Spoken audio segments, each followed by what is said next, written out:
La norma non si può fare, non si può usare questi soldi per portarci via la terra e farcela pagare a noi. Bravo! Mi dispiace, Piccio.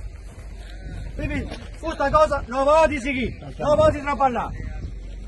Mi dispiace moltissimo per i ragazzi che stanno lavorando, non ce l'ho con nessun lavoratore. No, ma non Però l'alternativa è, tu continui a lavorare o io muoio. No, scusa, siamo fermi. Allora la macchina sta, togliti dalla, mettimi in sicurezza. E noi vamos. Prendi i bolli, basta che ti levi da sopra la testa. Non è che ti levi da... Sì, la sicurezza prima di tutto.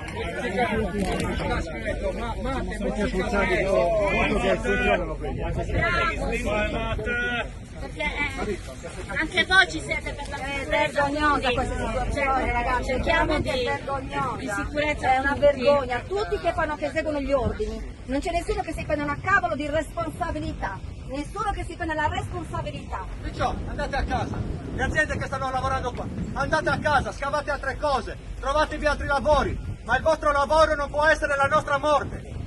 Perché se io devo decidere allora, se il vostro lavoro è la mia morte, intanto può fare te. Ha Se ragione. il vostro lavoro è portarvi via il lavoro, il traballo è. Bravo Matteo! Non si può dire nuda, Viccio, gente della Sardegna, sedetevi nelle ruspe, sedetevi nei cantieri, si buttano i nighenti d'otto, in tassavarala. I debiti ci rimangono, questa cosa è pagata da noi su. Nella bolletta ce lo ritroviamo, tutto nella bolletta. Si cerca oneri di sistema, si cerca. Ed è una cosa che magari sul debito che lo Stato italiano ha fatto con noi, su di noi, con centinaia, con questa azienda. Abbiamo multinazionali. Del crimine.